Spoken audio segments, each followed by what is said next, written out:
Not that a book and numerous interviews was enough, Prince Harry has now piped up on The Late Show in the US as he denied boasting about killing 25 Taliban while serving as a soldier and claimed that members of his family are in an active campaign to undermine his book. Here's what he told Stephen Colbert in The Late Show last night when he was questioned over including his kill count in his memoirs.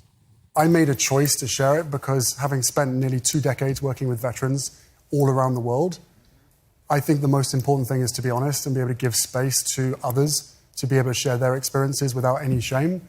And my whole goal and my attempt with sharing that detail is to reduce the number of suicides.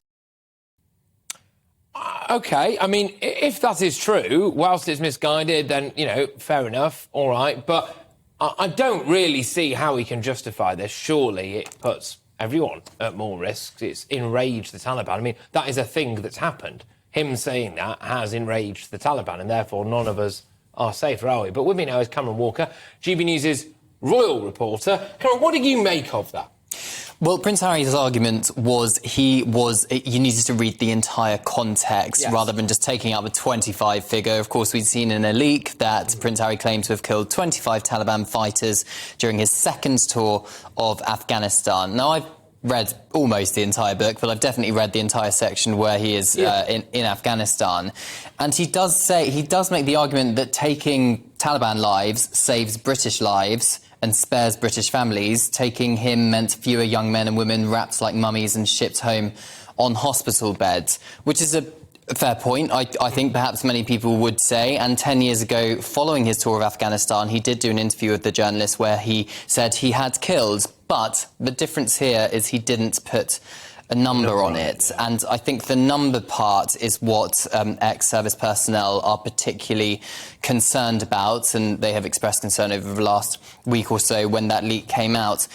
But also, what also struck me from that interview clip is the fact he said he put a number on it, and he talks about the number of Taliban fighters he killed to stop suicide, reduce fewer veterans taking their own lives, which is not included in this book.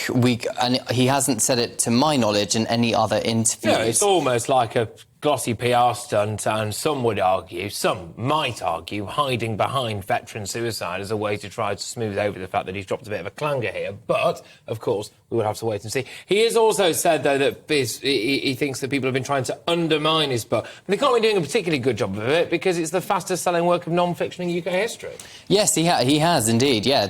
Over 400,000 copies sold on the first day. That is like physical books, e-books and audio books. The publisher claims it's the highest number, I believe, since Harry Potter series came out, which is, of course, another Harry, but that is fiction rather than non-fiction, so I'm not quite sure how the two can tally alongside each other. But like or loathe Prince Harry, clearly this book is selling incredibly well, is going to be making an awful lot of money. Prince Harry argues that's to pay for his own security and protection in the US, and many people would say he certainly needs it. But, I mean, Prince Harry, whether he likes it or not, is a prince of the realm. Despite stepping back as a senior working member, he is always going to be in the public eye. He's still on front pages this morning.